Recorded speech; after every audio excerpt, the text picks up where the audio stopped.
فاضل خلاص شهرين وابل تطلق سلسلة ايفون 17 زي ما شفنا في تسريبات اي او اس 26 واللي معظمها طلعت صح. دي كمان احدث التسريبات عن ايفون 17 وسلسلة ايفون 17 اللي هتطلق في شهر 9 اللي جاي. يلا بينا نخش في الموضوع على طول. يلا بينا.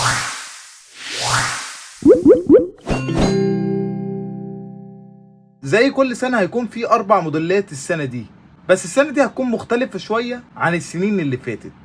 هنشوف ايفون 17 العادي وايفون 17 ايه اللي هيكون بديل لل 16 بلس او فئه البلس عامه، يعني 15 بلس 14 بلس. ال 17 ايه اللي هيكون بديل للفئه دي، والفئه دي هتتلغي خلاص. وكمان هنشوف ايفون 17 برو وبرو ماكس. كل سنه بتظهر تسريبات ونماذج عن التصميم الجديد وغالبا بتكون صح. كمان شركات الجريبات خلاص اعتمدت، او شركات الاكسسوارات اعتمدت خلاص التصميم الجديد بتاع ايفون 17 وبدات تنتج اكسسوارات جديده لايفون 17. نيجي لاول فئه وهي ايفون 17 العادي. بالنسبه لايفون 17 العادي فهو من ناحيه الشكل هيكون هو نفس الايفون 16، كاميرتين نفس الشكل، بس الحاجه اللي ممكن تكون جديده ان هو هيدعم ال 120 هرتز او البرو موشن. ما نعرفش هيسموه بالاسم ده ولا لا، بس الميزه مؤكده ان كل سلسله هواتف ايفون 17 هتكون بتدعم ال 120 هرتز اخيرا، حتى الايفونات الاقتصاديه. وكمان هيضاف ليه الوان جديده، لكن مش هيحصل عليه اي تحديثات جديده غير في الشاشه لو دعم ال 120 هرتز. يعني كده ايفون 17 العادي هيكون مفيش معالج جديد، مفيش رامه جديده، كمان ممكن ما يكونش فيه شاشه جديده ويدعم ال 60 هرتز، بس هو التسريبات المؤكده بتقول ان كل الاجهزه هتكون بتدعم ال 120 هرتز. اما بالنسبه للايفون اير هيكون المميز فيه ان هو نحيف جدا، يعني هيكون زي اس 25 ايدج. والشركات دلوقتي بتسابق مش عارف على التليفونات الانحف، كل فتره يعني بيظهر ترند كده الفتره دي ان كل شركه عايزه تعمل انحف تليفون في العالم. وبالنسبه للايفون 17 اير هيكون سمكه حوالي 5.5 وهيكون بكاميرا واحده وهيكون بديل لفئه البلس. اما بالنسبه للايفون 17 برو والبرو ماكس فالتصميم هيتغير كليا من ظهر التليفون فقط، انما كالشاشه او الواجهه الاماميه مش هيحصل عليها اي تعديل وهتكون هي. فمن ناحيه التصميم اكيد كلنا شفنا التسريبات وشفنا الصور اللي عن ايفون 17، وده فعلا الشكل المؤكد ان هيكون بالمستطيل اللي احنا شايفينه ده، وهيكون ظهر التليفون من تحت كده مقسوم بعيدا عن الجزء العلوي بتاع الكاميرا زي ما احنا شايفين في معظم التسريبات اللي ظهرت بقالها كذا شهر. ودي فعلا التسريبات المؤكده لايفون 17 بالذات البرو والبرو ماكس. كمان حجم الكاميرات هيكون ضخم جدا، يعني ممكن نشوف حجم الكاميرات اكبر او شكل العدسات اكبر، وكل ما الشكل العدسات بيكبر بالنسبه لي بيزيد فخامه للتليفون.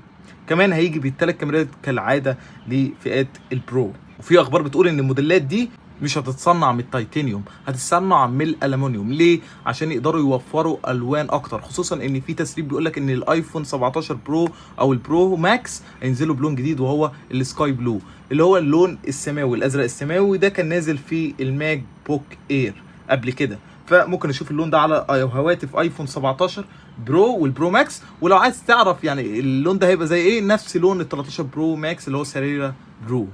اما بالنسبه للكاميرات في 17 برو ماكس فممكن نلاقي ان التصوير الفيديو بيدعم 8K 30 فريم في الثانيه، ودي حاجه كويسه جدا بس متاخرين قوي. بالنسبه للشاشات بقى في ايفون 17 برو هيجي ب 6.3 انش والبرو ماكس 6.9 انش نفس احجام السنه اللي فاتت، وايفون اير هيجي ب 6.6 انش.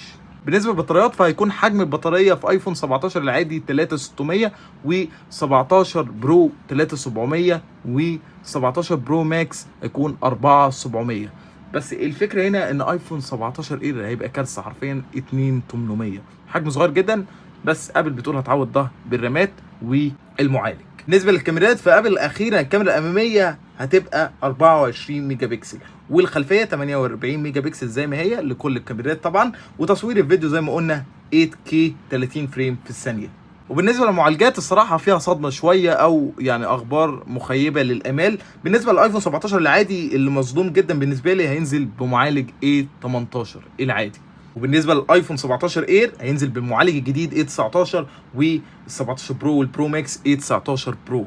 وبالنسبه للرامات برضو ايفون 17 العادي مظلوم هينزل ب 8 جيجا رام، اما ايفون 17 اير برو والبرو ماكس هينزلوا ب 12 جيجا رام. وبصراحه ابل ظالمه الفئه دي، فالتعويض الوحيد اللي يخليك تشتري الفئه دي هي ال 120 هرتز فطبيعي ان ابل ممكن تحدث في شاشه الايفون 17 العادي عشان يكون اضاف ليه لمسه عامه، وما يكونش نفس الموديل وتغير الاسم بس ما بين ايفون 16 وايفون 17. لان لو فعلا ابل ما ضافتش اي حاجه للفئه دي بالذات، المبيعات بتاعت الفئه دي هتكون قليله جدا. ده بالنسبه لكل حاجه. بس في كمان خبر بيقول ان ابل شغاله على موضوع السخونيه بتاعت الايفون. في شغل معمول ابل بتحاول تعمله باستخدام مواد زي الجرافيت والفايبر، وكمان ممكن نشوف مودم واي فاي خاص بابل لاول مره. بالنسبه للسعر فما حدش متاكد من السعر، ممكن السعر يزيد حبه قليله وممكن يزيد جامد شويه، وممكن يفضل السعر زي السنه اللي فاتت. محدش عارف اي اخبار عن الاسعار بصراحه، ومفيش تسريبات مؤكده عن الموضوع ده، ودي تسريبات شامله عن ايفون 17 وسلسله ايفون 17 عامه. قول لي ايه اكتر ميزه عجبتك وايه اكتر حاجه ضايقتك لو فعلا الموضوع ده طلع صح، وايفون 17 العادي مش هيكون مدعوم لمزايا كتير جدا نازله في الاير والبرو ماكس. انا عن رايي الشخصي بصراحه دي حاجه مش عجباني انا. فقول لي انت رايك في الكومنتات تحت، ما تنساش تعمل لايك وتشترك في القناه وتفعل زر الجرس. اشوفك الحلقه الجايه، سلام.